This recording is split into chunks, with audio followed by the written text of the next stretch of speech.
السلام عليكم ورحمة الله وبركاته.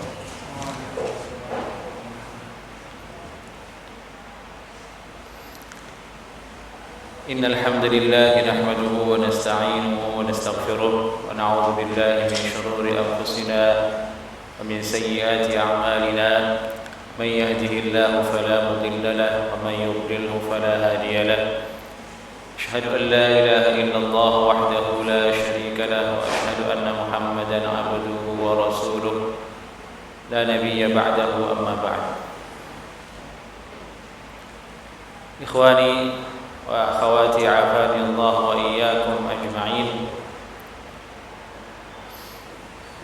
Ini adalah kajian kita yang kesekian, lupa saya. Jadi sudah banyak materi yang disampaikan dalam tema tafsir suratul Fatihah karangan Hafidz Ibnu Rajab rahimahullah taala. Kita ulang sedikit kajian kita, review sedikit supaya antum yang baru hadir bisa agak sedikit nyambung dengan tema kajian kita. Jadi Al-Hafidz Ibnu Rajab rahimahullah taala, beliau punya salah satu karya tafsir yang dimana karya ini ditemukan oleh para ulama dalam bentuk manuskrip, kemudian ditahqiq, kemudian diterbitkan. Kitab ini sebagaimana judulnya, tafsir surat Al-Fatihah. Di dalamnya terdapat banyak sekali faedah ilmiah dan masail ilmiah. Di antaranya dulu yang telah dibahas dalam kitab ini terkait tentang nama dari surat Al-Fatihah, apa saja namanya. Kemudian sebab turunnya surat Al-Fatihah. Kemudian apakah dia surah Madaniyah ataukah surah Makkiyah. Kemudian jumlah ayatnya, kemudian hukum membacanya di dalam salat, kemudian apakah Bismillahirrahmanirrahim itu bagian dari surat Al-Fatihah ataukah tidak, kemudian fadail, keutamaan-keutamaannya. Ini telah dibahas semua, telah berlalu kita bahas. Kemudian setelah semua itu, Al-Hafidz Ibnu Rajab rahimahullah ta'ala baru kemudian masuk membahas per ayat dari makna surah Al-Fatihah.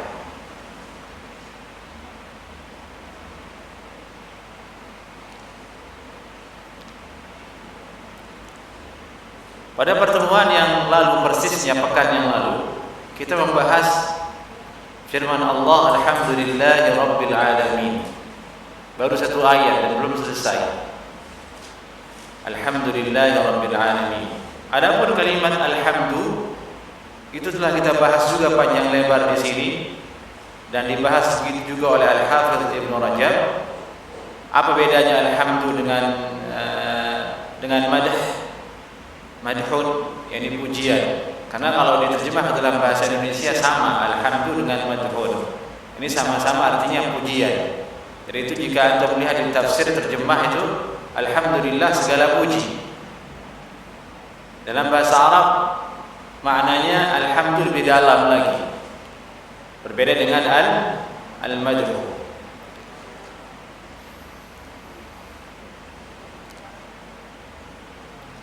Baik, baru kita bahas sekarang pembahasan berikutnya, yaitu lillahi rabbil alamin. Ar-Rahmanir Rahim Maliki Yaumiddin. Bahwa Al-Hafidz Ibnu Rajab rahimahullah taala iftataha subhanahu wa ta'ala, beliau berkata, iftataha subhanahu wa ta'ala surat Al-Fatihah bihadhihi al-asma'il khamsah wa hiya kal usul lil asma'il husna wa ilayha marji'u baqiyatil asma'. Allah subhanahu wa ta'ala membuka awal surat Al-Fatihah ini dengan nama-nama Allah yang husna, yang jumlahnya 5. Jumlahnya 5. bagi ikhwah yang bawa kitab itu di halaman 77. Halaman 77.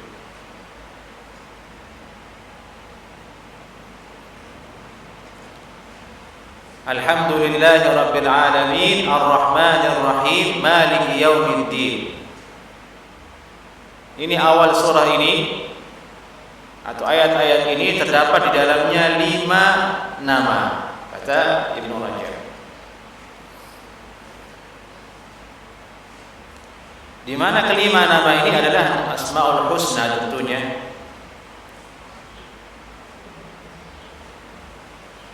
Dia adalah Allah, Alhamdulillah, Allah. Kemudian Rabbun yang ada pada kalimat Rabbil Alamin. Ar-Rahman itu yang ketiga, Ar-Rahim itu yang keempat, Malik itu yang kelima.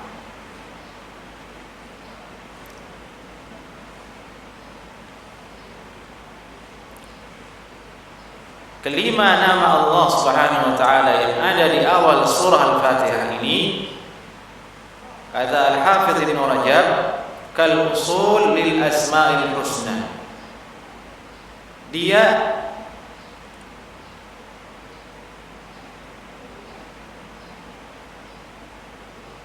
seperti pondasi untuk Asmaul Husna yang Allah Subhanahu wa taala miliki. Kita tahu bersama Asmaul Husna ada banyak. Dalam Sahih Muslim disebutkan inna lillahi 99 asman man ahsaha dakhala al-jannah. Siapa saja, sungguhnya bagi Allah itu 99 nama. Siapa saja yang menghitungnya, mengamalkannya dengan keimanan dan perbuatan, maka dia masuk surga. 99 nama tersebut tentu bukan jumlah pembatasan untuk Asmaul Husna sebagaimana yang telah diketahui. Dengan dalil bahwasanya Nabi sallallahu alaihi wasallam pernah bersabda, la uhsi thana'an 'alaika anta kama athnaita 'ala nafsik. Aku tidak bisa menghitung pujian atas dirimu wahai Allah Subhanahu wa taala sebagaimana dirimu memuji dirimu. Maksudnya berarti nama-nama Allah itu bukan hanya 99. Ada nama-nama lain yang tidak diketahui oleh manusia, yang tidak bisa dia gunakan untuk menyanjung Allah Subhanahu wa taala. Karena nama-nama itu adalah sanjungan untuk Allah Subhanahu wa taala. Dalam riwayat yang lain juga disebutkan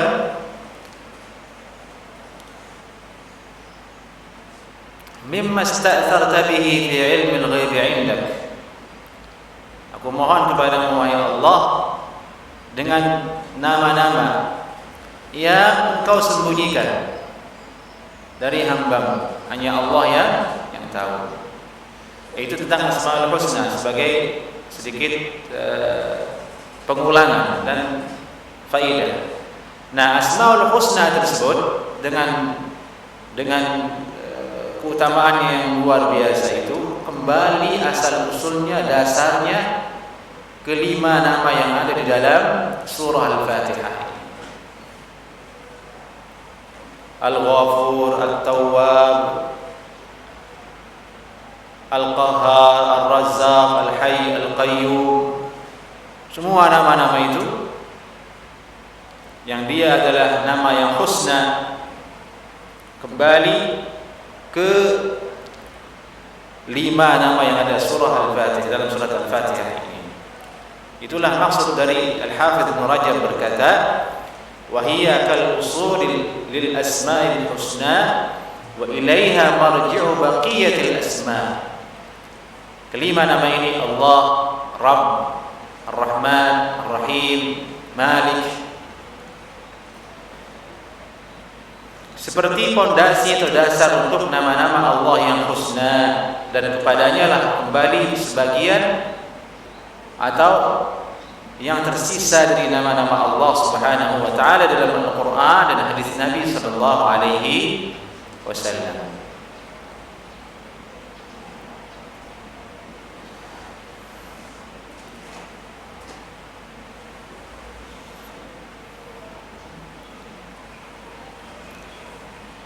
Beliau kemudian jelaskan lebih rinci maksud dari kembalinya, bagaimana dia bisa dikatakan kembali ke 5 nama ini.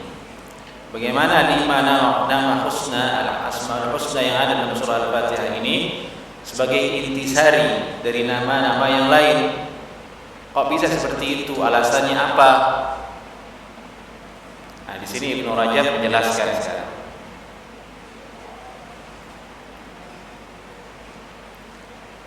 Beliau mengatakan, fa innal asma'al mutadamminah lil kibriya wal 'azamati wal 'izz wa nahwu dzalik tarji'u ila ismihi rabbil alamin. Sungguhnya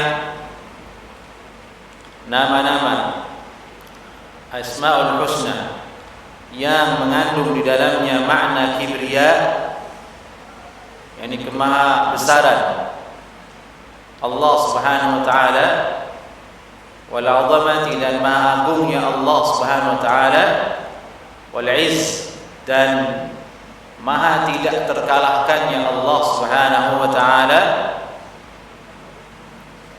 dan yang semisal dengan 3 nama ini.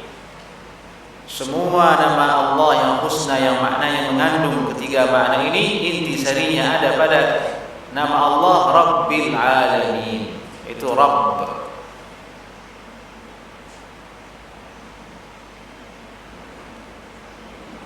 Karena Rabb itu artinya apa? Pengatur, pencipta, pemilik.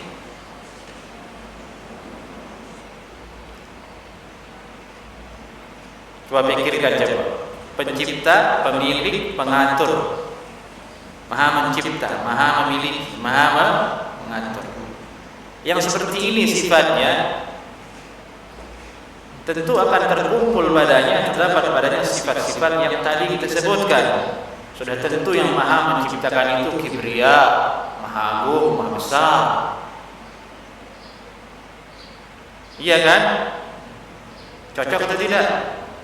Cocok. Nggak mungkin orang kerdil, nggak mungkin yang kerdil, yang lemah, yang hina memiliki sifat Rabb, mengatur, menciptakan. Tidak mungkin kan? Yang mengatur, menciptakan itu kelazimannya sudah tertentu, maha besar, maha agung, maha tidak terkalahkan. Itu mana Rabb. Masuk ke dalamnya firman Allah, sifat Allah, wallahu qawiyyun, Allah maha kuat, syadidul iqab, keras siksanya. Tentu yang memiliki sifat kuat dialah yang mengatur, maha mengatur. Inna batsha rabbika lasyadid. Sungguhnya siksaan Rabbmu, yakni kekuatan Rabbmu atau genggaman Rabbmu, syadid, maha kuat. Dan itu ada pada Rabb. Nah, itu alasan yang dikatakan kemudian semua nama sifat Allah, nama dan sifat Allah Subhanahu wa taala yang memiliki makna keperkasaan, kemahabesaran, maha agungan kembali kepada Rabb. Dengan mengatakan Rabb, semua makna itu sudah termasuk di dalamnya. Dari itu dalam doa banyak kita diajarkan memanggil Rabb kepada Allah. Ya Rabbi, Ya Rabb, Ya Rabbi, Allahumma ighfirli, Rabbana atina. Semuanya awal dengan Rabb. Rata-rata doa dalam Al-Quran itu awalnya dengan Rabb. Rabbi ighfirli wa liwalidayya wa liman dakhala baitiya mu'minan wa lil mu'minina wal mu'minat. Rabbi ij'alni muqimas shalah. Rabbi la tadharni farda. Rabbi hab li minas salihin.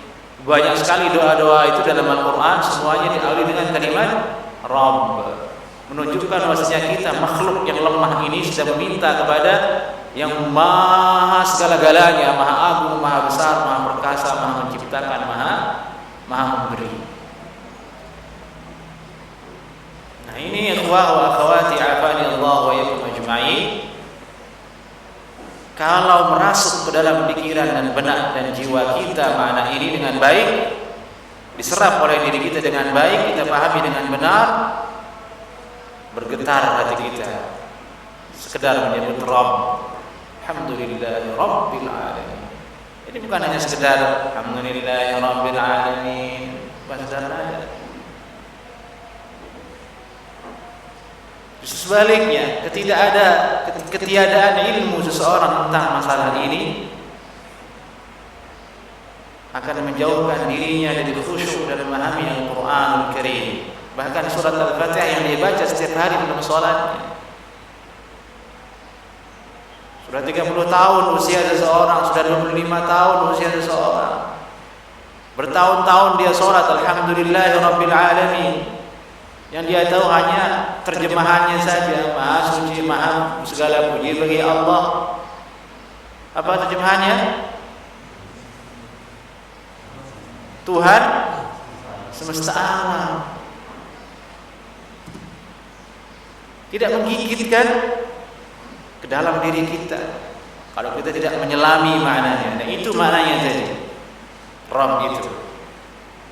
Semua nama-nama Allah yang meliputi di situ, maha kebesaran Allah, maha kekuasaan Allah, Allah yang meninggikan seseorang, Allah yang merendahkan seseorang, tu'izzu man tasha, tudhillu man tasha,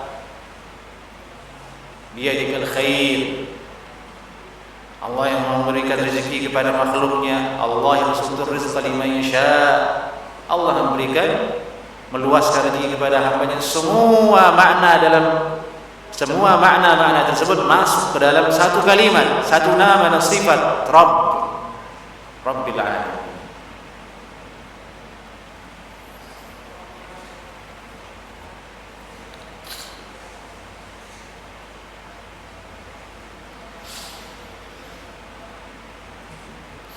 Kemudian alasan lainnya kata Ibnu Rajab, wal asma' al mutadamminah lil in'am wal ifdal wal ihsan wal karam wal 'afwi wal maghfirati tarji'u ila ismihi ar-rahman ar-rahim.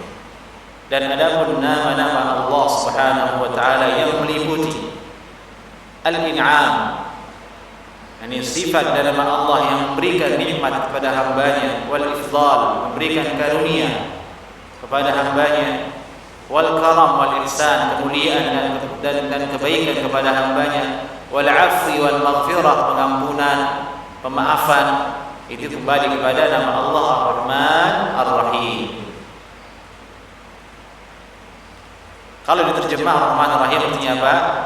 Segala puji bagi Allah yang Maha memberi, lagi Maha menyayangi.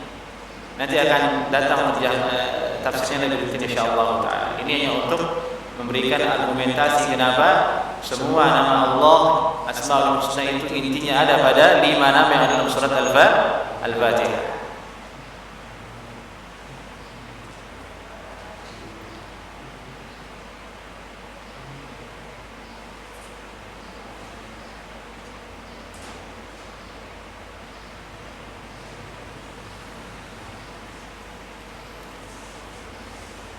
Ar-Rahman, Allah Maha mengasihi. Mengasihi artinya kan memberi.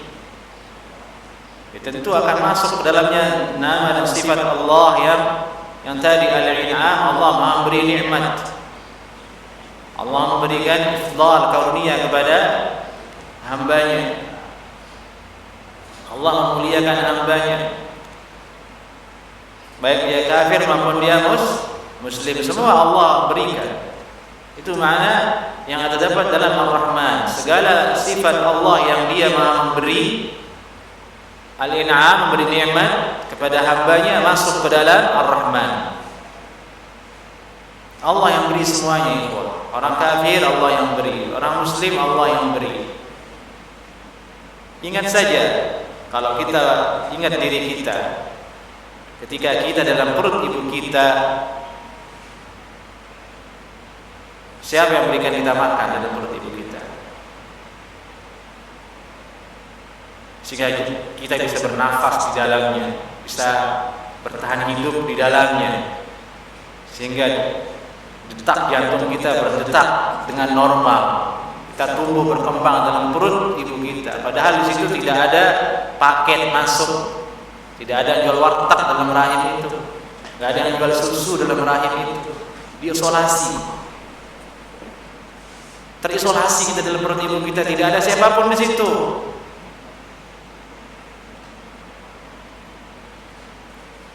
Siapa yang memberikan? Bukan Allah. Itu Ibnu Qayyim rahimahullah taala dalam kitabnya Ma'ariful Qabul, kalau tidak salah, beliau menerangkan maknanya. Lihat kembali dirimu, wahai anak Adam, wahai manusia, ketika engkau dalam perut ibumu, engkau terisolasi di dalamnya, tidak ada satu orang pun yang bisa masuk ke dalamnya yang akan membantumu, yang akan berimu makan dan minum, tapi engkau bisa bertahan di dalamnya. Siapa itu? Allah, Rahman, Allah. Maka dari itu kita tidak perlu risau di hidup ini. Orang dalam perut ibu saja Allah jaga kita, Allah berikan kita rezeki. Setelah hidup masa disia-siakan sama Allah? Kan tidak mungkin. Allah pasti berikan kita rezeki. Allah jangan zalim kepada makhluknya.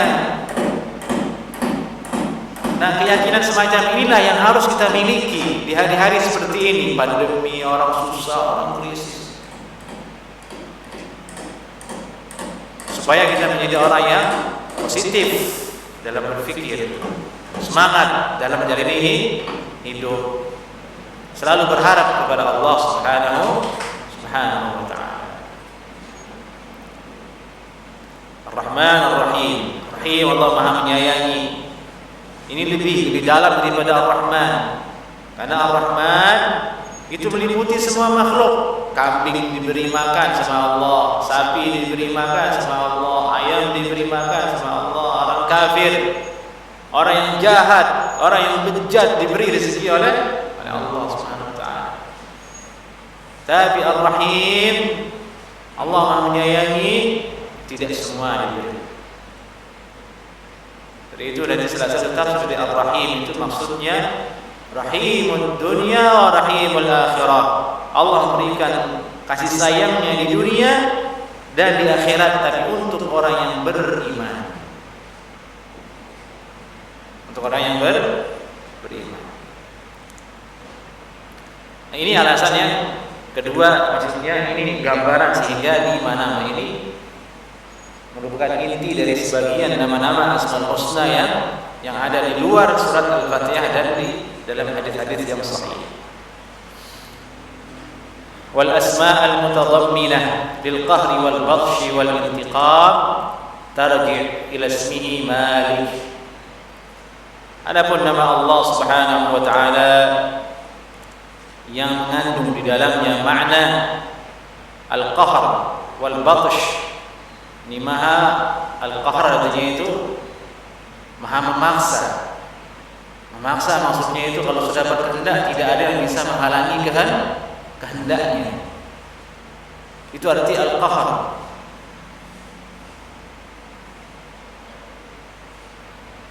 Allah jika sudah berkehendak tidak ada yang bisa menghalanginya. Cukup kun fayakun. Idza arada syai'an an yaqula lahu kun fayakun.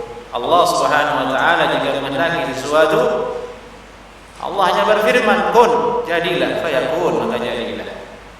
Qahr beda dengan makhluk. Makhluk berkehendak belum tentu terlaksana.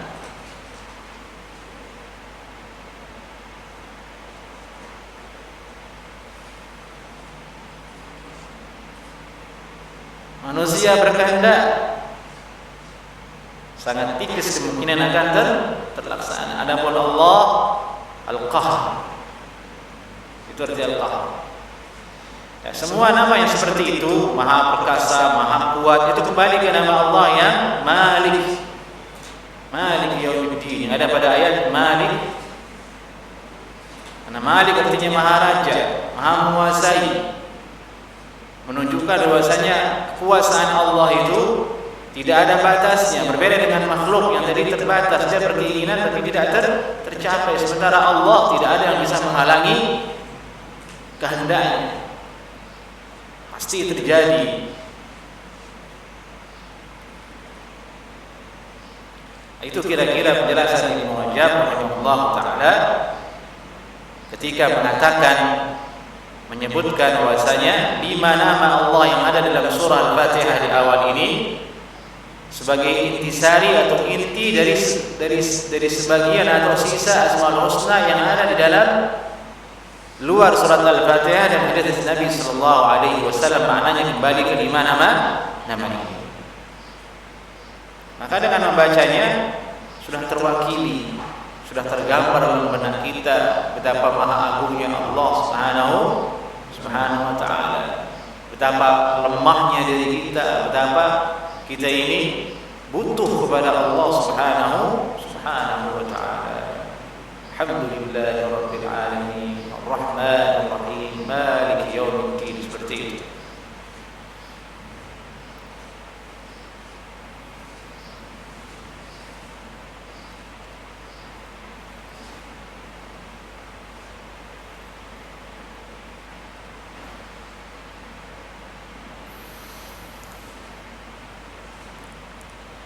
Fal-ilah, ini yang tadi Allah al-ilah, alhamdulillah.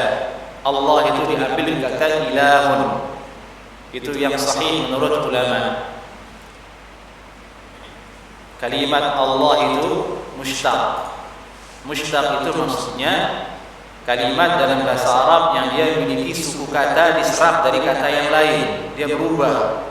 Ilahun menjadi Allah, itu namanya mushtaq.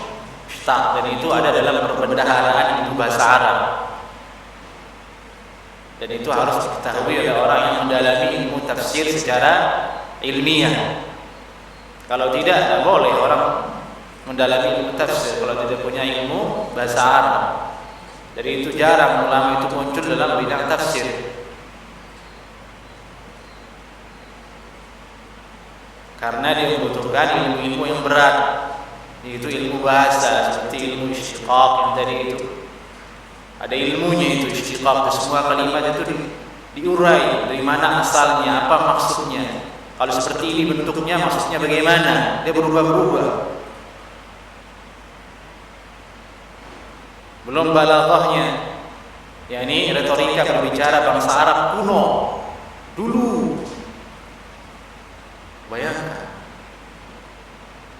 dulu, sejak zaman Nabi Ismail alaihissalam, belum ada tahun Masehi, bahasa Arab sudah ada, dan bahasa aslinya itu ada di Al-Quran Karim. Bayangkan.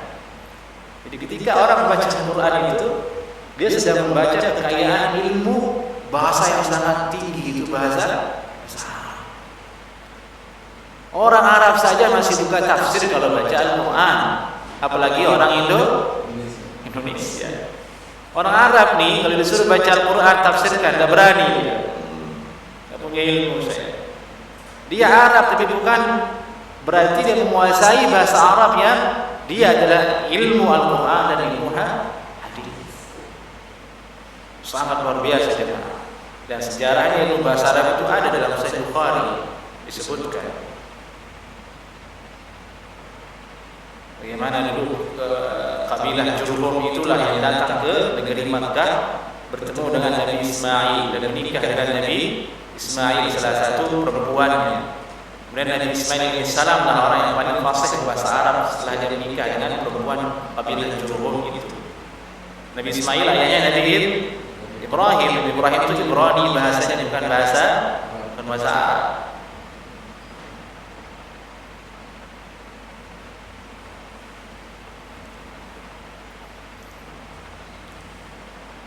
Nah itu yang harus diselami retorika bahasa Arab yang sangat tinggi, harus dikuasai oleh orang yang akan menafsirkan Al-Quran.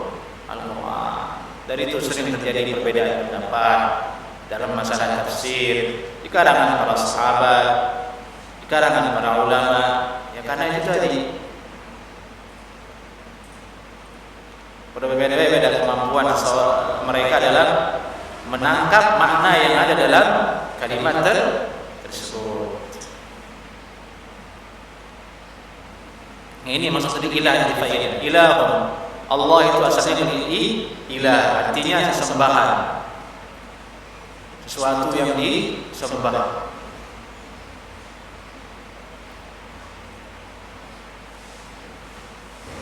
Huwa ma'budul khalqi. Allah itu adalah ma'budul khalq. Zat yang disembah oleh makhluk. Wa Rabbu, adapun Rabb dia adalah mujiduhum, murabbihim. Adapun Rabb, nama Rabb dialah Allah yang menciptakan mereka, yaitu makhluk tersebut, wa murabbihim, dan menjaga mereka, mengatur mereka. Itu Rabb itu Allah yang mengadakan manusia, kemudian Allah yang mengatur mereka. Di sini ada faedah ya ikhwah. Jangan pernah ada hal yang sangat menggelikan yang kadang ditulis oleh sebagian jurnalis di media massa mereka membahas tentang bumi dalam keadaan bahaya, putarannya berkurang. Jangan dengar yang kayak gitu-gitu. Bumi ini sudah ada yang melihara, itu Allah Subhanahu wa ta'ala.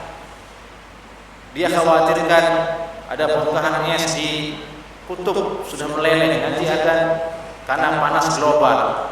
Dari sejak saya kecil dengan itu sampai sekarang nggak ada apa. Itu hanya tulisan orang-orang yang bodoh, ilmuwan yang tidak beriman kepada Allah Subhanahu wa ta'ala. Dia menyangka dirinya mampu menyelamatkan bumi ini. Allah yang mengaturnya, Allah menyelamatkannya, bukan mereka. Manusia yang sekecil itu melindungi dirinya dari binatang buas saja dia masih lemah, bagaimana dia akan menjaga bumi? Dia bicarakan black hole, kemudian katanya ada black hole di ruang angkasa, di mana bundaran hitam itu bisa menyedot semua. Wah, pokoknya dibicarain kayak gitu yang seolah-olah tidak ada yang mengaturnya. Allah yang sudah mengaturnya. Dia bilang ini bumi masuk black hole ini, hati-hati kita bisa binasa. Ini seolah-olah mereka menganggap bumi dan jagat raya ini tidak ada yang mengatur. Allah yang mengaturnya. Mujiduhum murabbihim. Itu Rabb. Allah yang namanya Rabb.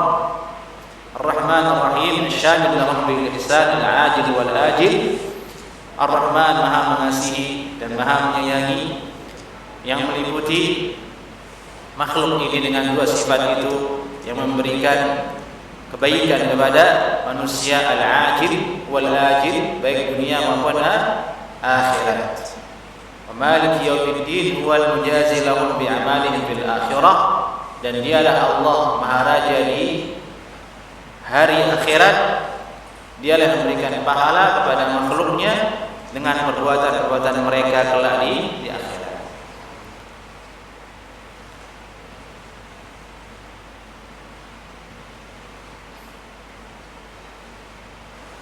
Dari itu Ibnu Rajab berkata, fa inna asmallahi ta'ala asluhu al-ilah wa huwa mushtaqun ala as-sahih al-mashhur.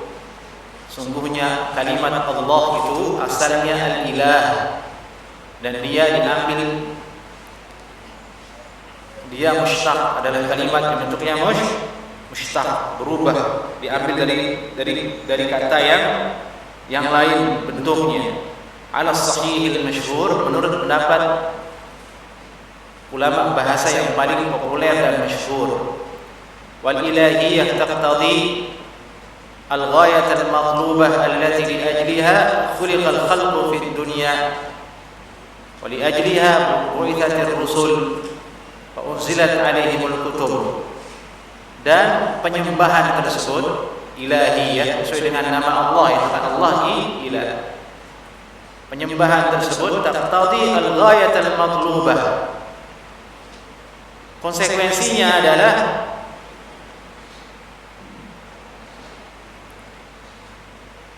tuntutan kepada makhluk ini agar dia mewujudkannya, yaitu menyembahnya kepada Allah Subhanahu wa ta'ala.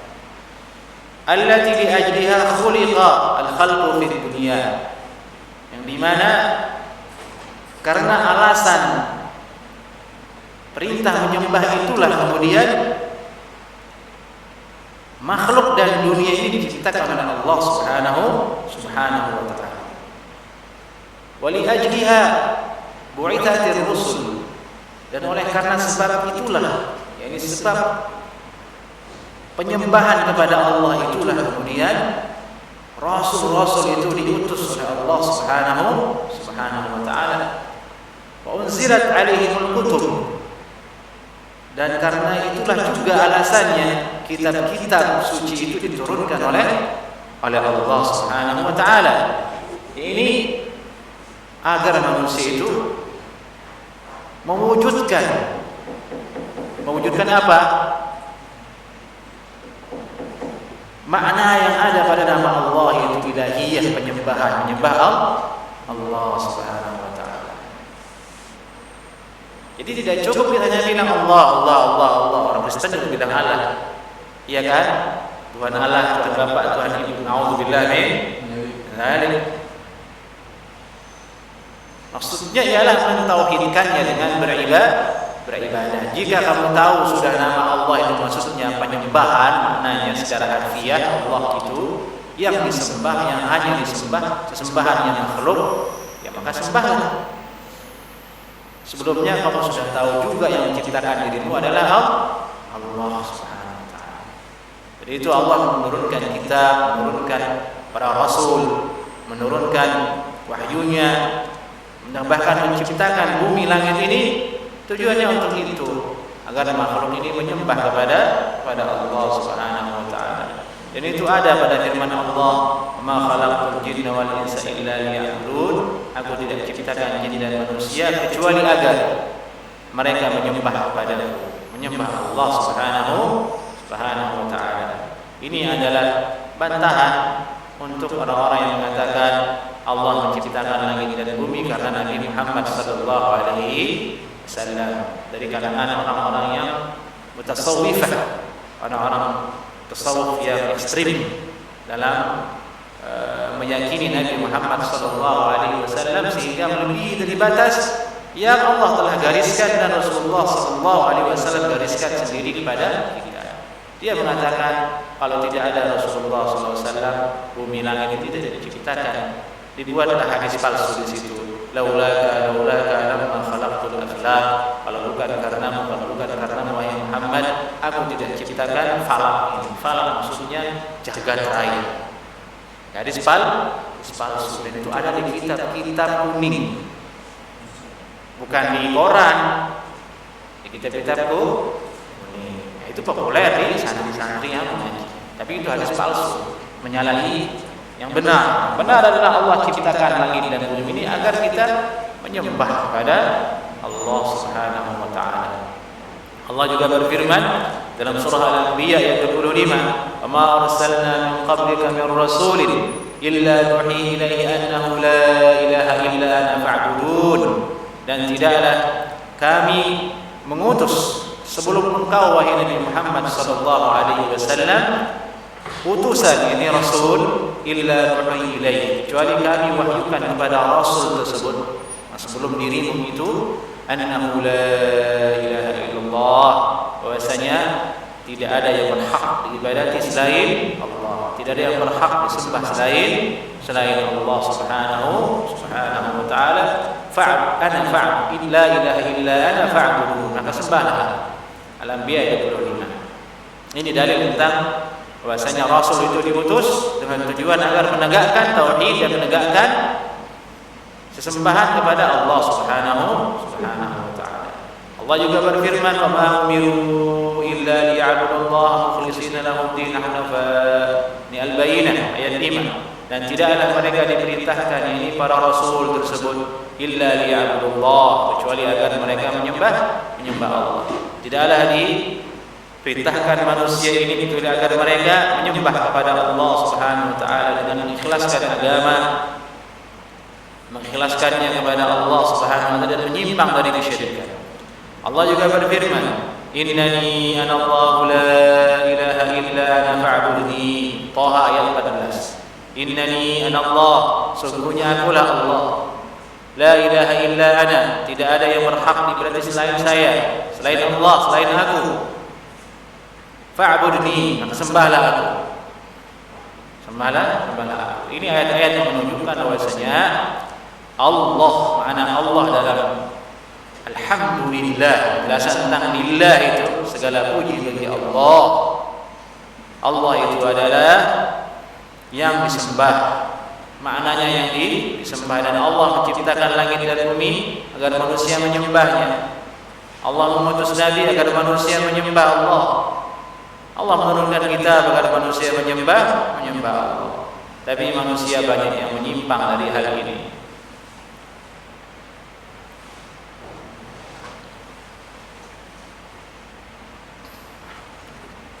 Mereka bukannya menyembah Allah, tapi menyembah setan. Mereka menyembah berhala, mereka menyembah makhluk. Bahkan ada yang menyembah dirinya sendiri, yang menyembah hawa nafsunya.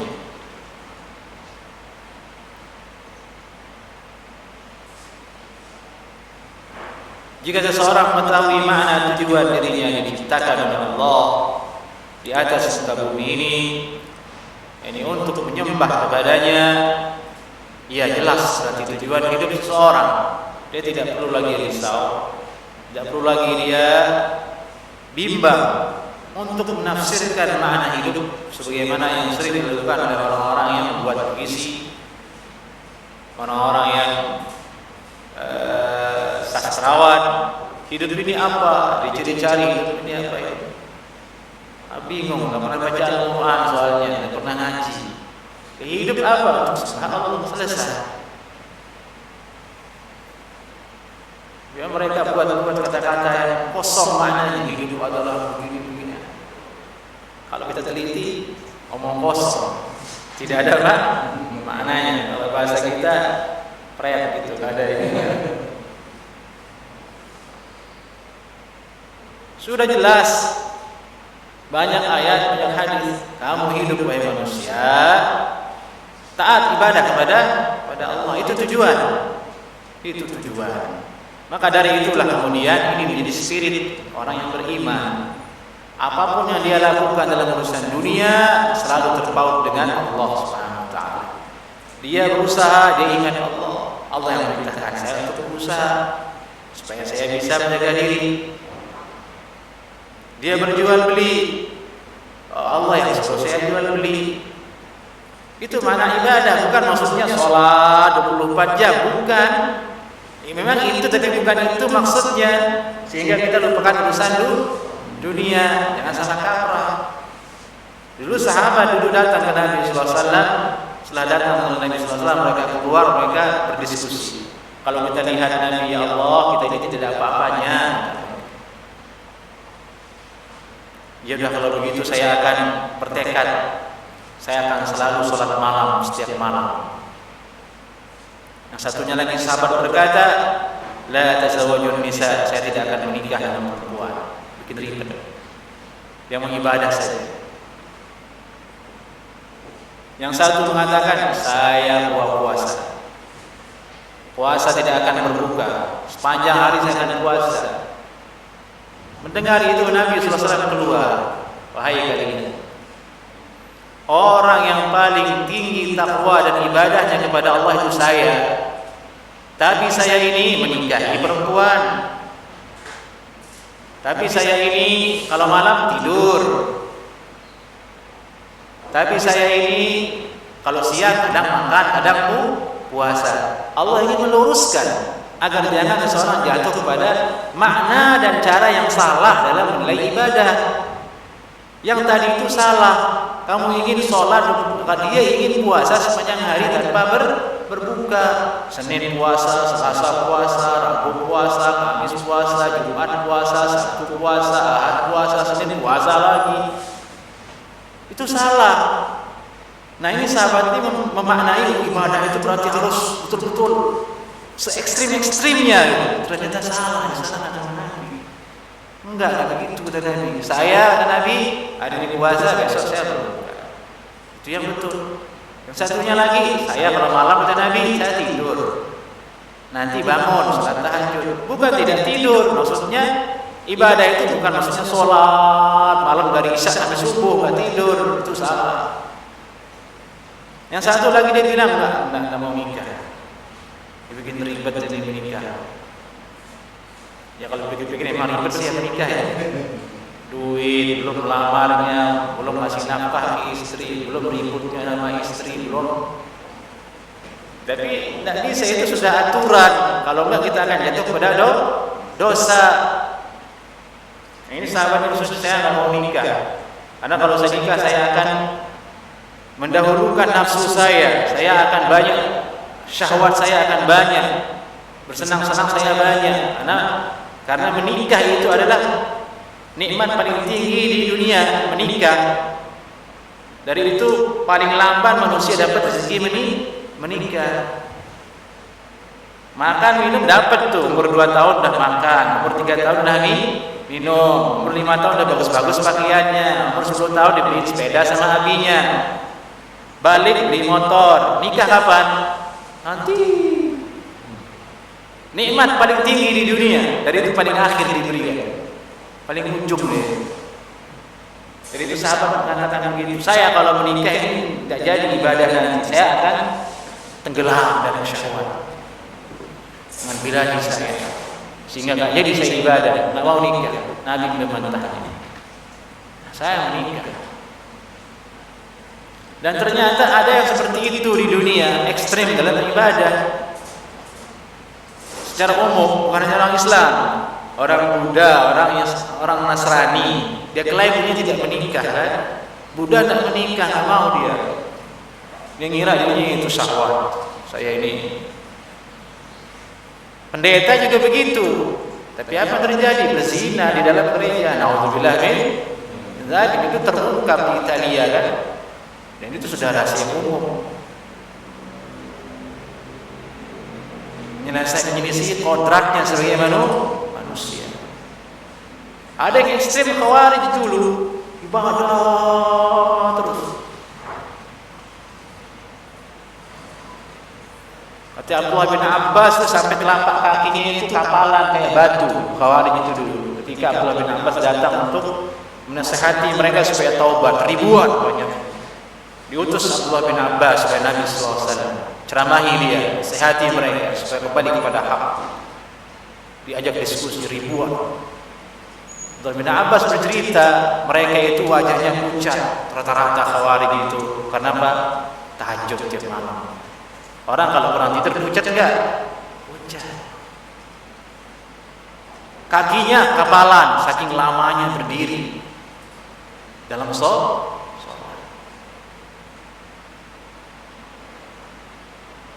Tapi apa? Salah, ekstrim, khawarij itu.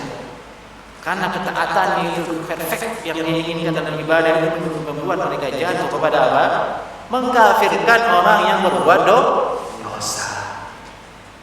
Hati-hati, bahaya. Dia kafirkan kamu dosa, kafir kamu. Orang beriman bukan begitu. Orang beriman itu full tahajud, sholat, nggak ada dosa. Kamu dosa sekali, kafir. Itu akidahnya khawarij. Jadi itu dinasihati, kembali setengah kembali kepada hak, ikut kepada sahabat Nabi. Yang utus oleh Nabi siapa? Ali bin Abi Thalib mengutus dia. Bukan Nabi, Ali bin Abi Thalib. Dan khawarij itu muncul setelah Nabi meninggal dunia. Walaupun embrionya ada di zaman Nabi. Sebagiannya lagi nggak mau taubat, pergi dia ke balik sungai. Itu disebut dengan An-Nahrawan, disebut Haruriyah, kelompok Haruriyah, orang-orang yang menyimpang dari Islam. Nah, dari kisah itu kita dapat petik bahwasanya harus Ibadah itu proporsional. Makna ibadah kepada Allah itu harus lempeng, harus sesuai dengan anjuran Nabi sallallahu alaihi wasallam, harus sesuai dengan cara Nabi sallallahu alaihi wasallam. Walaupun dengan makna yang sangat berat kita sampaikan makna ibadah itu keharusan kita ibadah, namun harus dengan aturan Nabi sallallahu alaihi wasallam.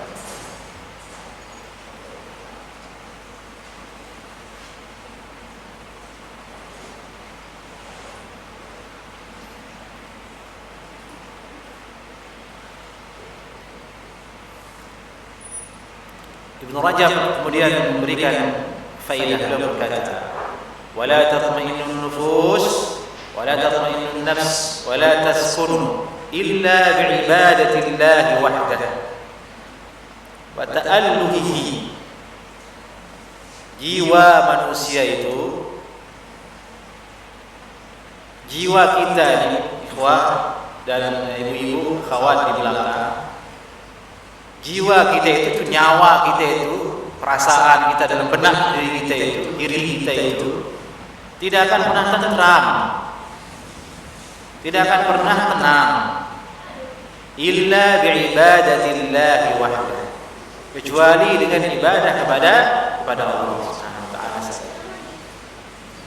kecuali dengan menyembah Allah Subhanahu wa taala. Fala tatma'innul qulub illa bihi.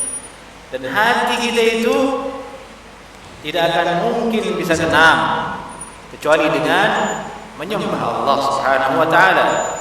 Wala taskunu ilaihi illa ilaihi, dan tidak akan pernah tenteram, berhenti dari bergejolak kecuali dengan menyembah kepada Allah Subhanahu wa taala. Ini faedah yang luar biasa. Maksudnya kalau kita menemukan diri kita dalam goncangan, dalam ketidaktenangan, dalam kegalauan, dalam rasa yang hampa, ingat segera ibadah kepada Allah Subhanahu wa taala. Kalau kita temukan diri kita jauh rasanya, mengambang, tak ada tujuan, tak jelas, ini apa sih hidup tidak jelas gitu, kiri kanan siang malam sore pagi tak jelas begini, apa sih gitu, urusan ribut ini sama ya, wah apa jelas, berarti Anda belum ibadah kepada Allah. Segera ibadah, sholat, baca Al-Quran, matikan itu WhatsApp, matikan itu handphone, ibu-ibu terutama yang dia bagaikan belenggu di tangan manusia di hari ini. Sudah parah keadaan orang-orang di hari ini kuat dengan sosmed dan handphone ini, terutama di kota. Generasi bapak saya barangkali yang tidak terfitnah oleh handphone, nggak punya handphone, nggak tahu WhatsApp, nggak tahu YouTube, nggak tahu. Generasi kita, saya sama antum, sudah terkena oleh racun fitnah sosmed. Segera kita bertobat kepada Allah, harus sudah proporsional.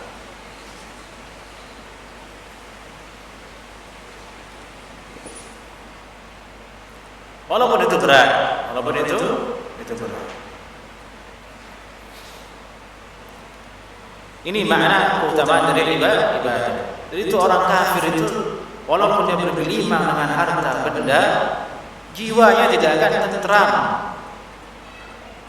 tidak akan pernah merasakan ketenangan.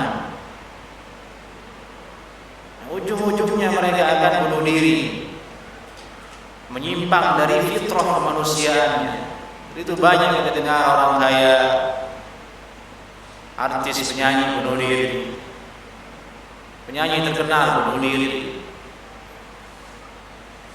orang kaya raya di usia tuanya tidak ada gunanya hartanya.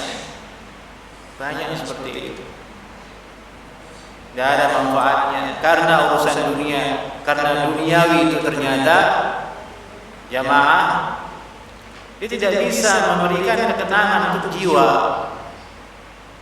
Bisa tapi tidak lama. Ujungnya adalah sesuatu yang memberatkan diri.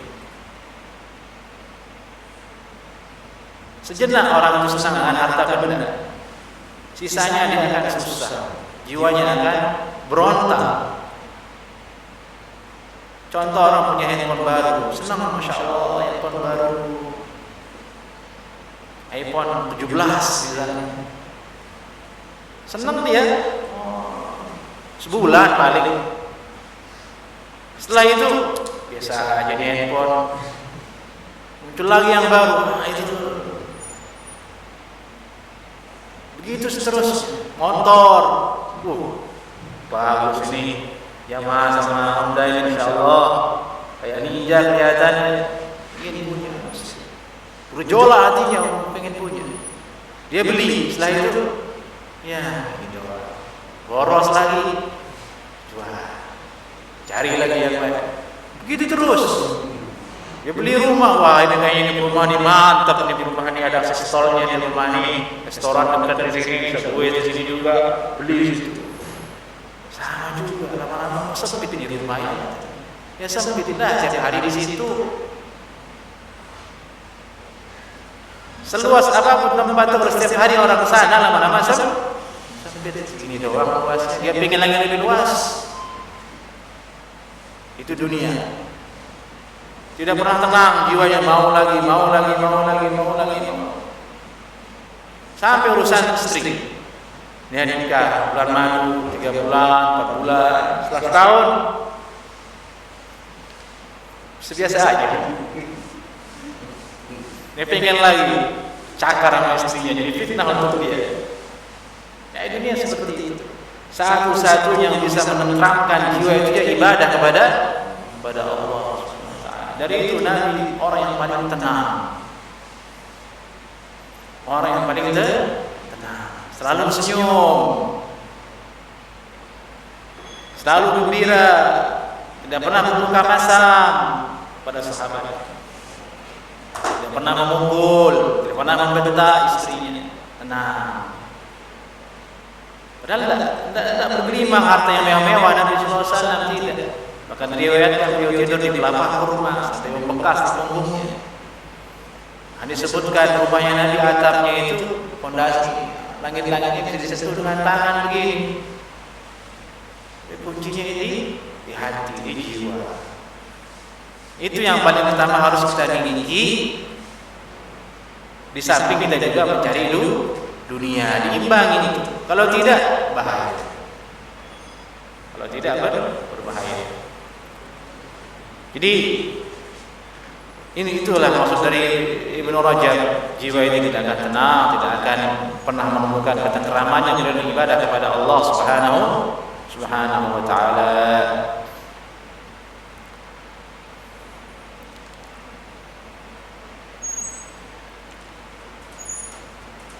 ولا تصلح القلوب إلا بعبادته وحده لا شريك له فإذا لم تكن مخلصة له الدين عبدت غيره فأشركت به.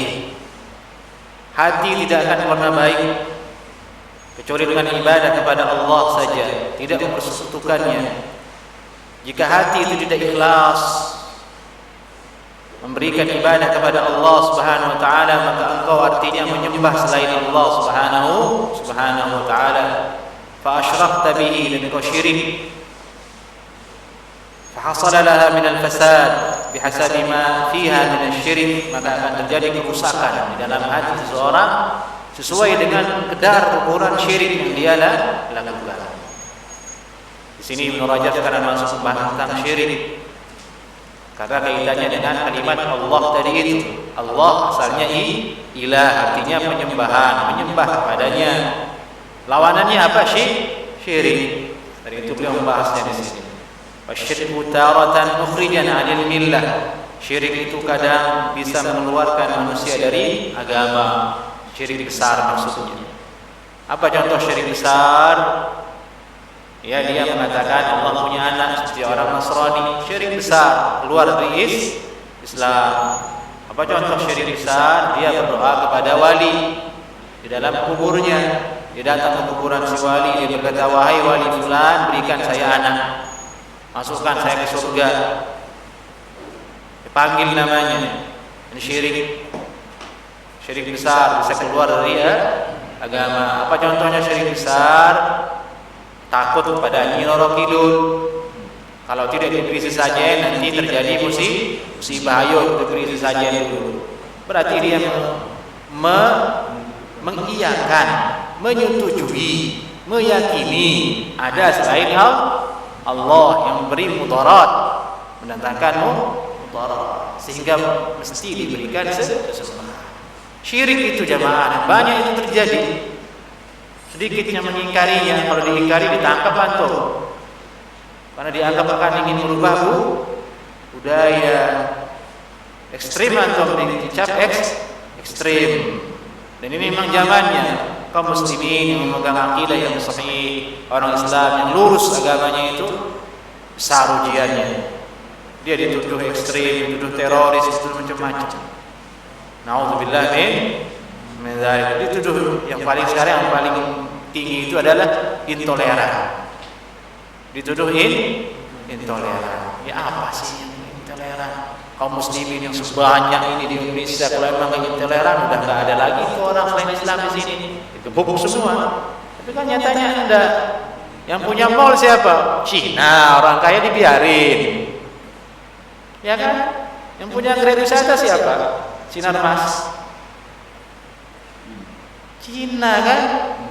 Diganggu enggak? Diganggu, justru kita yang dibikin pagar sana lu. Nauzubillah min. Terus dibilang intoleran.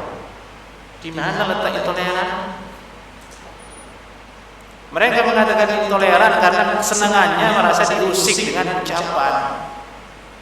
Mereka itu setan yang terusik dengan kebaikan. Dengar azan dia protes. Mengganggu ini azan. Yang terganggu oleh azan itu ya setan. Dalam hadis disebutkan kalau azan setan lari terbirit-birit terketut kentut. Nauzubillah min dzalik. Ini yang paling berat sekarang, intoleran. Dan ini bukan hanya Indonesia, sampai di Timur Tengah. Banyak di Timur Tengah itu ikhwah jamaah, anak-anak muda seperti antum. Goyah akidahnya. Dia menjadi ateis. Ditanya agamamu apa? Enggak ada. Orang Arab tinggal di negeri Arab. Ditanya agama apa? Maaf ini enggak ada agama. Agama itu apa? Din fulus. Agama itu uang. Menurut mereka sudah lelah sama hidup katanya. Hidup agama itu tidak beri kita kenyamanan hidup menurut dia, menurut nafsunya. Selalu dia bandingkan dengan keadaan orang Barat dan Eropa. Lihat tuh Perancis, Amerika, Inggris, kafir tapi bersih, nyaman, kemanusiaan, senang. Kiblatnya ke situ ya wajar jadi ateis. Termasuk di Indonesia ini yang suka bilang-bilang kadrun itu. Kiblatnya di mana? Inggris, Amerika, Barat. Yang ujung-ujungnya adalah merusak akhlak, membolehkan semua yang diharapkan oleh Allah Subhanahu wa taala. Kebebasan itu yang diinginkan. Yang ada adalah kebebasan untuk jarak hak-hak orang Islam, jarak hak-hak muslimah. Kebebasan suruh orang pakai jilbab, dilarang pakai jilbab. Kebebasan boleh berzina, kenapa ribet? Begitu maksudnya kebebasan mereka. Seks itu kebutuhan, kenapa harus menikah? Sama kayak makan dan minum katanya. Udah nggak usah nikah, biarin aja, buatin undang-undang. Itu begitu di Amerika, di Barat, di Eropa, Australia. Pacaran, girlfriend apa bahasa Inggrisnya? Iya, girlfriend bahasa Inggrisnya. Itu diadopsi ke Indonesia orang pacaran. Pacaran itu di Barat itu seperti itu, serumah. Nggak digerebek, dibiarin pacaran. Sampai bertahun-tahun.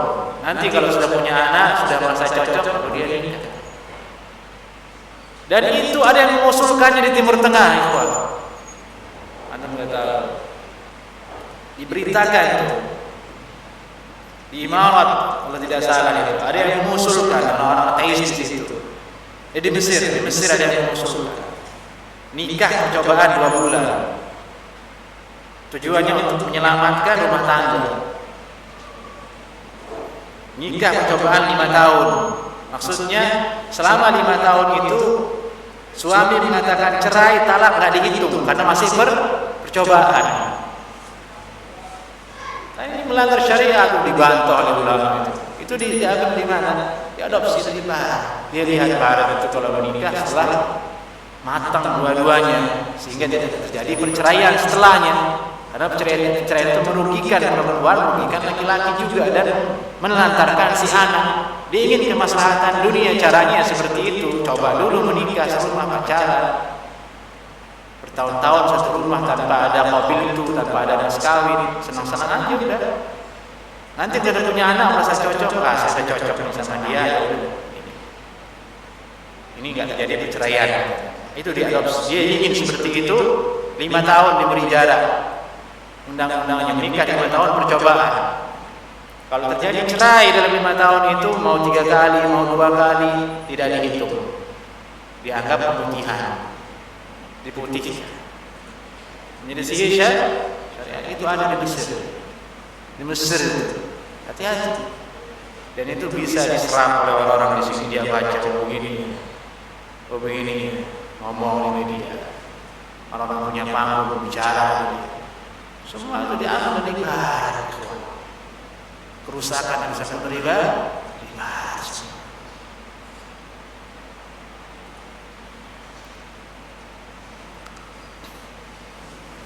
Tadi itu syirik besar, mengeluarkan orang dari Islam. Taratan yakunu ghairu mukhrij, kadang juga tidak bisa mengeluarkan orang dari Islam. Disebut dengan syirik kecil atau fa innahu syirkun khafiyyun wa jariyun. Syirik itu berarti ada yang samar, ada yang terang, jali, jelas, terang. Yang jali itu adalah syirik besar, yang khafi itu syirik kecil. Khafiyyun artinya samar, tidak nampak. Dia itu riya.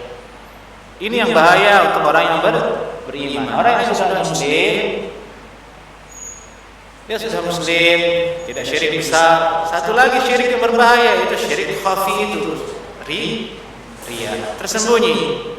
Disebutkan dalam penggalan hadis, wal khafi akhfa fi hadhihi ummah min dabibin naml.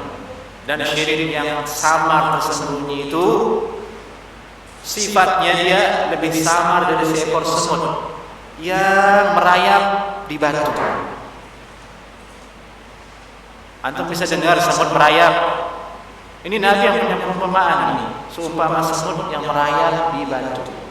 Min dabibin naml. Semut merayap. Kita bisa dengar enggak? Rayap langkah semut bisa dengar enggak? Di atas batu berwarna hitam di malam yang gelap. Bisa lihat enggak kita semut itu? Enggak bisa. Gambarannya seperti itu, samarnya namanya syirik khafi, riya itu seperti itu gambarannya. Saking bahaya. Bahaya untuk umat ini.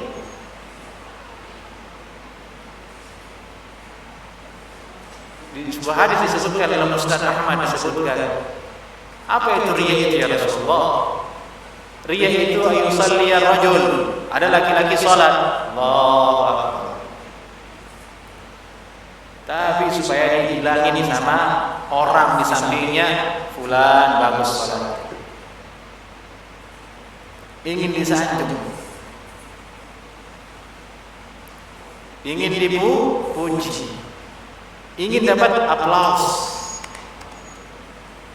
Lebih parahnya lagi sekarang itu sosmed itu menyiapkan itu like. Kalau dulu itu satu like saja, sekarang ada gambar love, ada lagi di atas yang lebih wah lagi. Apa itu? Kembang api, berlevel-level kesempatan untuk mengejar itu hakikatnya bisa menjerumuskan orang ke dalam syirik. Kapan saja orang memamerkan sesuatu di sosmed dengan ingin tujuannya memburu like, lah itulah riya itu. Adalah urusan ibadah. Baca Al-Quran, mau A'udzu billahi minasyaitonir rajim. Bagus suaranya. Upload. Kalau sampai tujuan uploadnya itu adalah untuk nunggu like-nya berapa, nunggu subscribe-nya berapa. Afwan ya, saya bisa ngomong subscribe se-Inggris itu. Gimana ngomongnya? Subscribe atau subscribe? Ada yang bilang subscribe. Nunggu subscribe, nunggu like, nunggu apa? Hati-hati. Ria. Nabi udah bersabda seperti itu, hati-hati ria. Jadi itu Syekh Shalih Fauzan pernah ditanya, Syekh, bagaimana hukumnya orang sholat naruh kamera di depan? Sholat jadi imam naruh kamera di depan, di shooting nanti di upload karena suaranya bagus. Ada ria. Yaitu ria. Walaupun memang ria itu amalan hati, memang tidak bisa kita hukumi orang langsung ria. Tapi itu madhinnah. Ini tempat yang sangat besar peluangnya, 99,99 itu akan jatuh ke ria. Jadi itu mengatakan itu ria. Sebelumnya Imam Ahmad pernah berkata juga, izharul mihbarah, ria, menampakkan tinta untuk menulis kitab di zaman Imam Ahmad itu ria. Di zaman dulu ini tempat tinta, dia pamerin kalau ada tamu. Tempat tinta. Orang tahu di zaman itu yang punya tinta hanya penuntut ilmu untuk menulis kitab. Datang tamu ditampakkan. Nih, mihbarah, ria kata Imam Ahmad.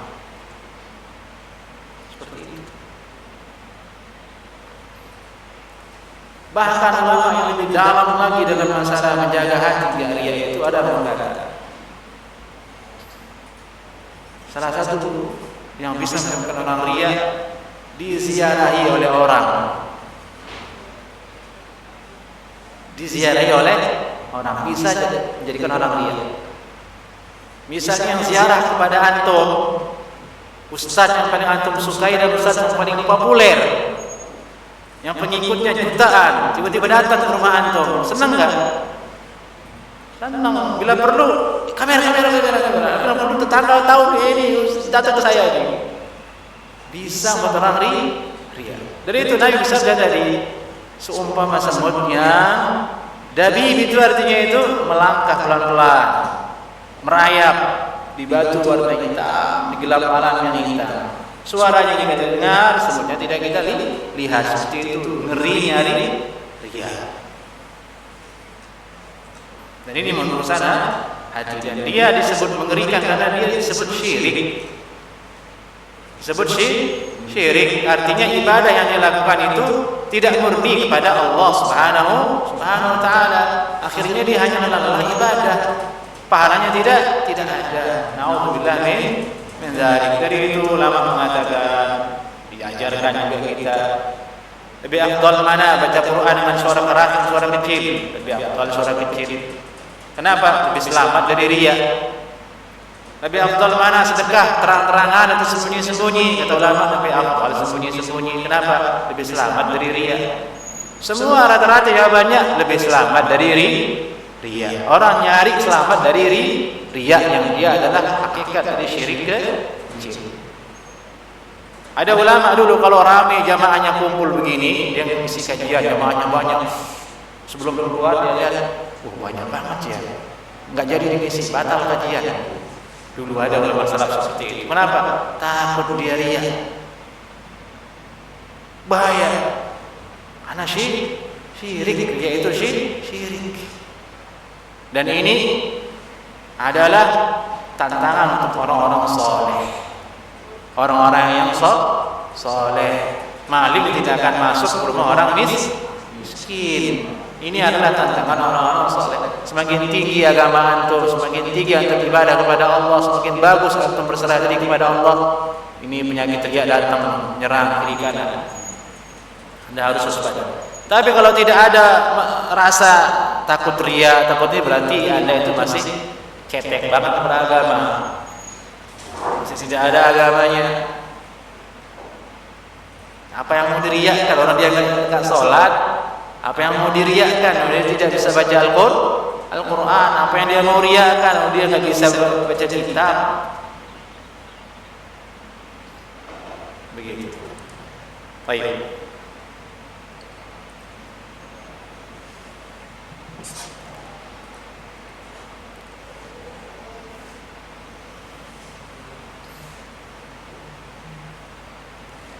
Fala yahsulu as-salahu illa bi kamalil tauhid wa tajridih. Maka tidak mungkin seorang itu akan menggapai suatu kebaikan, suatu hal yang baik, suatu hal yang benar kecuali dengan menyempurnakan tauhid dan tajridih dan menelanjanginya. Maksudnya itu memurnikan, tidak ada satu debu titik pun yang tercampur dalam ibadah tersebut selain untuk Allah Subhanahu wa taala.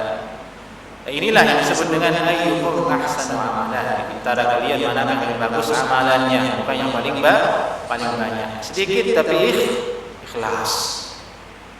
Sedikit tapi ikhlas. Kalau bisa banyak tapi ikhlas. Tapi kalau nggak bisa banyak, sedikit tapi ikhlas dalam ibadah kepada Allah Subhanahu wa taala. Karena yang ikhlas itulah yang diterima jemaah. Yang nggak ikhlas nggak diterima oleh Allah Subhanahu wa taala. Diterima oleh Allah Subhanahu wa taala.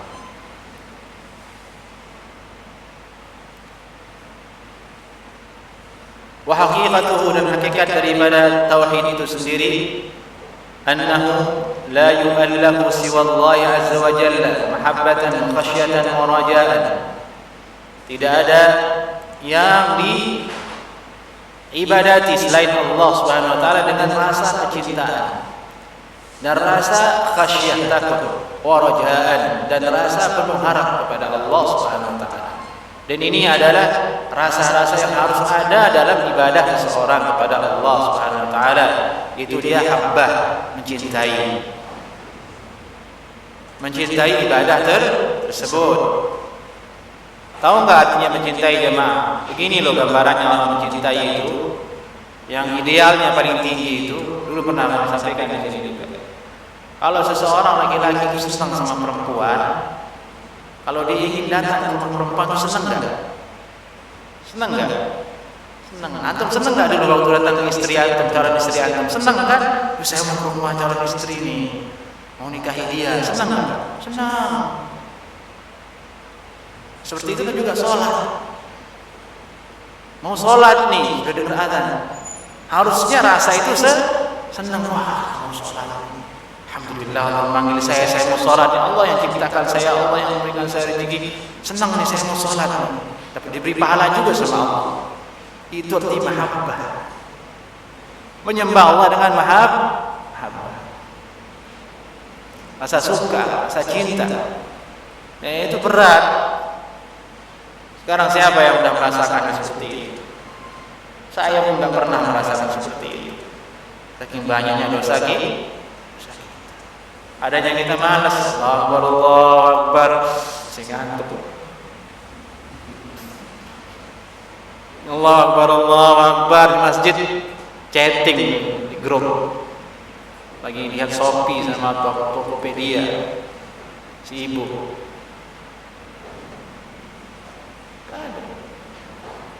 Yang namanya orang cinta itu kan dipanggil, hai sayang, langsung udah bergerak. Iya, kan begitu dulu awal. Kalau Allah Akbar azan harusnya sami'na wa ata'na Allahu Akbar, ya saya akan segera berwudu. Dan itulah gambarannya zaman salaf dulu. Sebelum azan dia sudah berwudu. Tanda dia mencintai ibadah itu. Tanda dia menghormati ibadah tersebut. Antum kalau datang ke kantor telat dimarahin enggak? Marah itu sekolah, marah itu institusi. Kamu tidak menghargai lembaga yang datang semau maunya, pergi semau maunya, tidak izin pula. Kan begitu. Harusnya kepada Allah kan begitu. Begitu azan datang ke masjid jangan telat kalau bisa. Tapi itulah Allah Maha Ngasih. Meskipun hambanya telat, masbuk, kadang tidak sholat jamaah, kadang Allah ampuni dia. Kalau taubat diampuni. Subhanallah, Maha Kuasa Allah, Maha mengampuni, Maha sayangnya Allah kepada kita. Itu adalah mahabbah. Kita harus sertakan rasa cinta itu dalam setiap ibadah kepada Allah. Mau salat, mau puasa, mau sedekah, ini karena Allah yang suruh nih. Bismillah. Wa khasyatan, dan rasa takut. Ini dua ini. Mahabbah, cinta, rasa takut. Takut akan siksanya Allah Subhanahu wa taala. Dan ini untuk menegaskan, membantah orang-orang yang meyakini bahwasanya tidak boleh kita ibadah karena takut neraka. Salah, keyakinannya keliru, keyakinan yang harus dibantah, harus diluruskan. Beribadah kepada Allah karena takut nerakanya itu dianjurkan, dibolehkan. Dari itu Allah berfirman dalam Al-Quran, wattaqun nar. Wattaqun nar allati waquduha an-nas wal hijab. Takutlah kalian kepada neraka yang bahan bakarnya adalah manusia dan batu, agar kita taat kepada Allah Subhanahu wa taala. Manusia itu diancam oleh Allah dengan neraka karena tidak ada yang bisa menjadikan dia lurus untuk ibadah selain ancaman. Sudah diberi ancaman saja manusia, ada yang syirik, apalagi tidak ada ancaman. Harus ada keseimbangan ancaman dan pahala.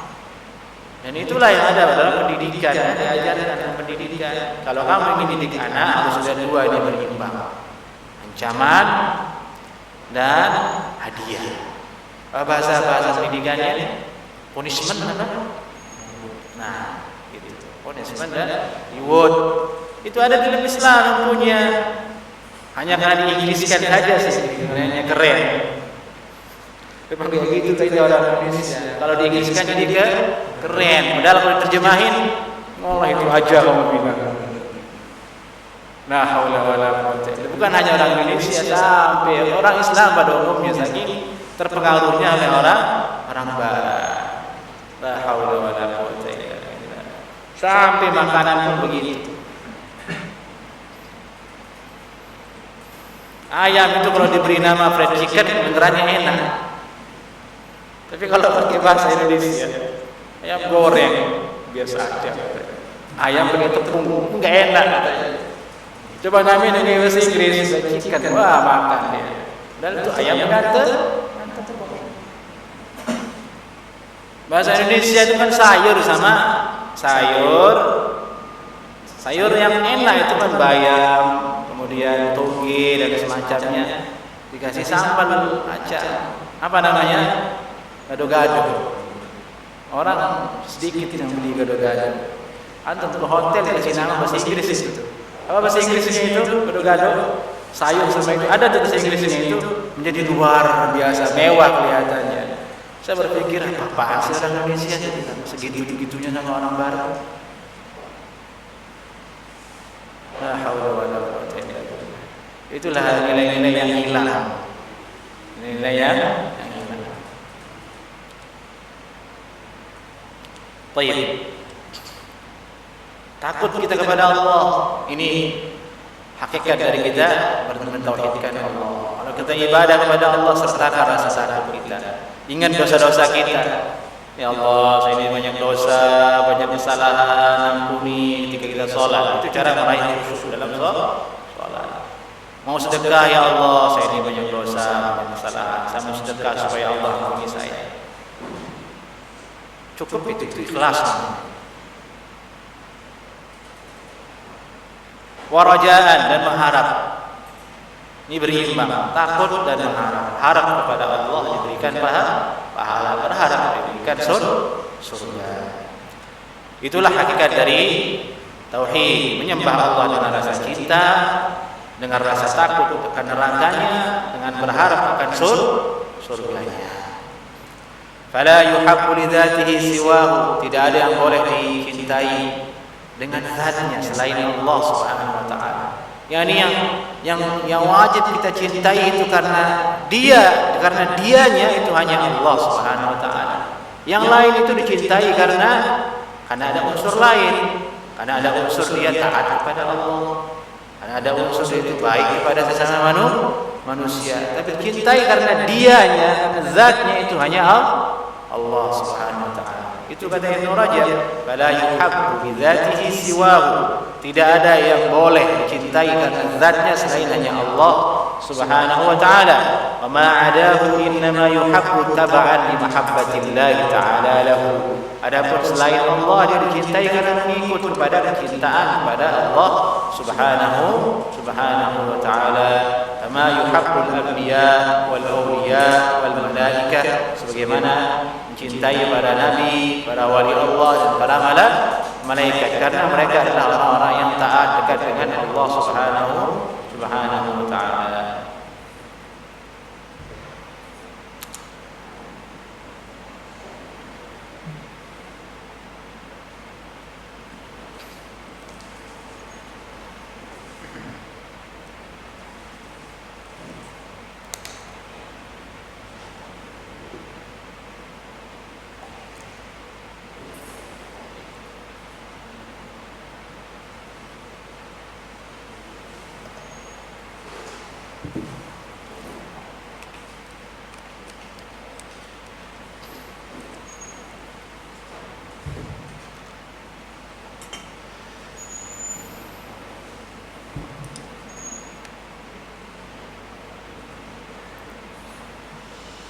Baik.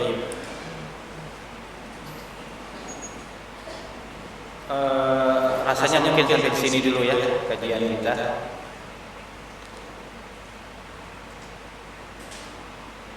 Nanti kita lanjutkan lagi insyaallah taala.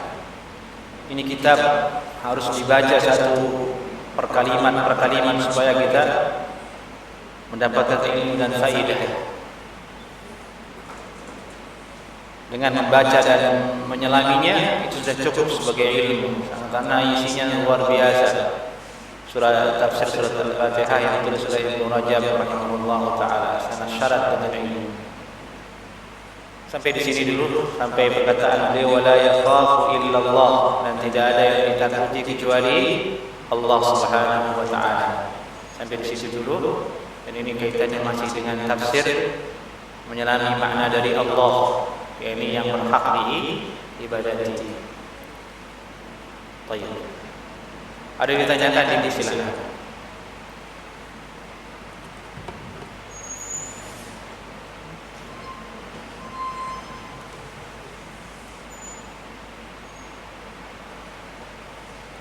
Nah. Assalamualaikum Pak Ustaz. Assalamualaikum. Mungkin ini dari luar konteks ya. Iya. Saya punya sahabat, kemudian dibilang sangat dekat sekali Pak Ustaz. Hampir terakhir kemarin Sabtu itu kita sempat bicara masalah keagamaan, dan beliau mengakui bahwa beliau menganut agama Mila Ibrahim. Mungkin Pak Ustaz pernah dengar Mila Ibrahim. Bahkan kalau saya perhatikan tata cara ibadahnya pun tidak sesuai dengan hadis dan Quran dan hadis. Mereka tidak mewajibkan, mereka tidak sholat, bahkan tapi mereka selalu membahas segala sesuatu itu dengan Al-Quran. Jadi mereka tidak melakukan sholat, mereka tidak melakukan zakat, tidak mewajibkan zakat, tapi segala sesuatu itu hidup mereka itu berpedoman kepada Al-Quran. Nah, sampai pada terakhirnya saya bingungnya apa? Karena saya merasa bahwa ini kerabat kita ini bagaimana caranya gitu supaya dia itu kembali ke yang benar. Jadi selalu setiap kita ajak sholat, ajak sholat berjamaah, kita ajak sholat itu dia selalu bilang saya dari kecil udah sholat. Sampai seperti itu. Nah, kebukalah dia cerita bahwa dia itu dan menafsirkan Al-Quran itu selalu membandingkan Al-Quran dengan Alkitab, kitab Injil. Dia punya kitab Injil, dia punya kitab Taurat. Ini membandingkan Al-Quran, menafsirkan Al-Quran. Nah, pertanyaan saya, apa itu maksudnya Mila Ibrahim ini? Apakah agama sesat atau memang benarkah perkataan bahwa agama Mila Ibrahim ini agamanya Nabi Muhammad juga sebelumnya? Jadi Nabi Muhammad banyak merujuk ke Mila Ibrahim. Terus saya tidak bisa menjawab. Saya cuma bilang bahwa akhirnya hadirnya Nabi Muhammad di muka bumi ini hanya untuk menyempurnakan agama Mila Ibrahim. Dan itu mungkin terjadi pada zamannya Mila Ibrahim, dan sekarang ini sudah disempurnakan dengan Islam. Tapi mereka tetap berkukuh bahwa ini adalah agama sebelum Nabi Muhammad, bahkan Nabi Muhammad pun mengikuti agama Nabi Ibrahim. Tolong pencerahannya Pak Ustaz. Terima kasih. Assalamualaikum warahmatullahi wabarakatuh. Subhanallah.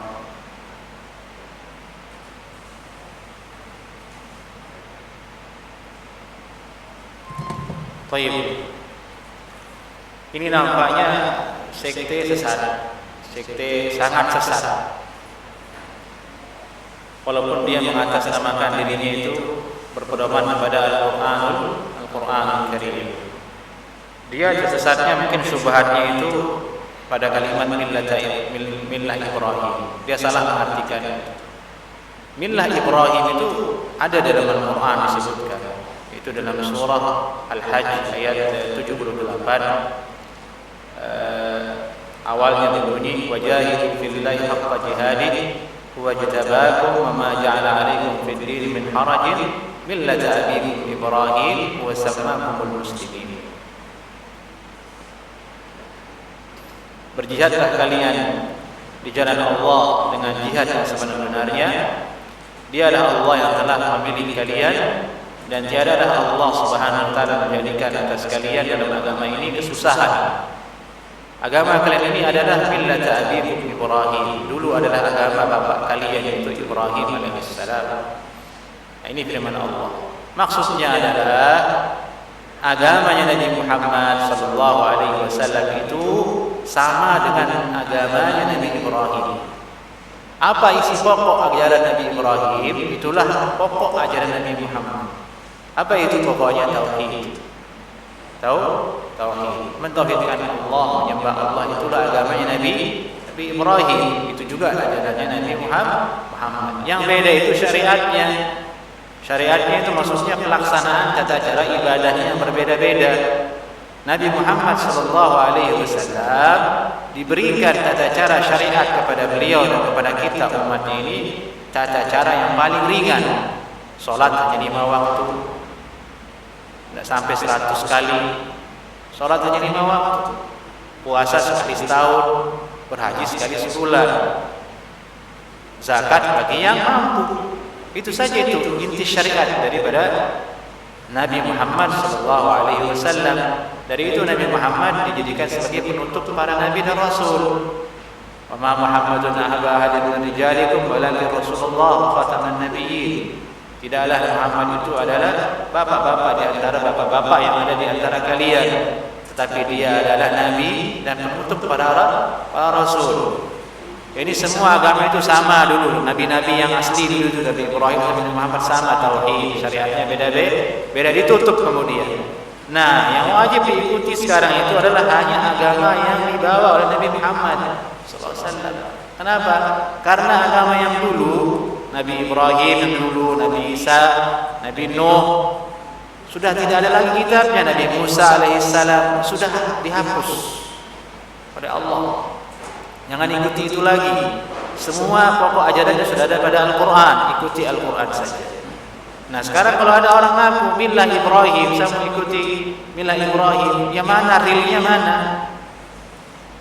Bentuk realnya mana millah Ibrahim itu? Pasti dia nggak bisa jawab. Dia akan menggerutu. Dia bilang Al-Quran. Kita bilang ini Al-Quran inilah Nabi Ibrahim. Disuruh untuk sholat, disuruh untuk zakat.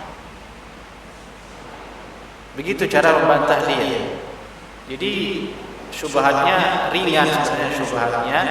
Dia syubhatnya masih membuka peluang mengikuti agama selain agama Nabi Muhammad.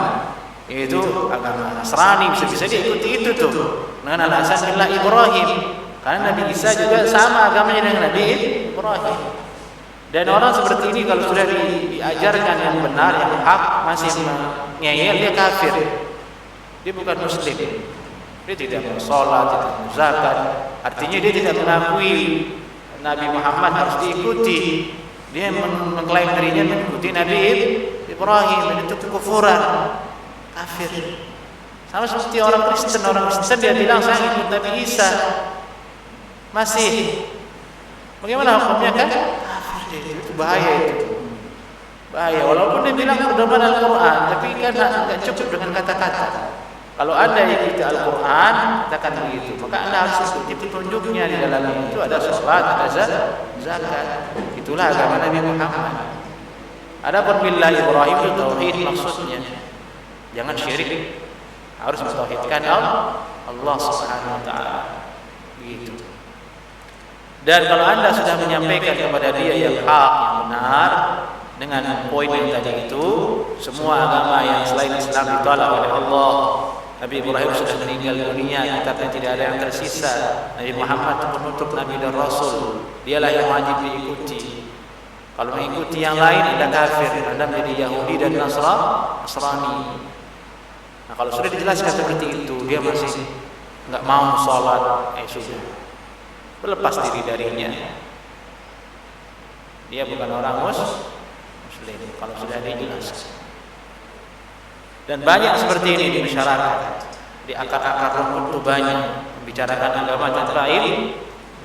Dari itu pengajian salah itu harus digerakkan, harus diramaikan supaya orang kembali kepada agama yang benar. Tidak ada dakwah yang paling kuat menyuarakan yang hak selain daripada dakwah salaf.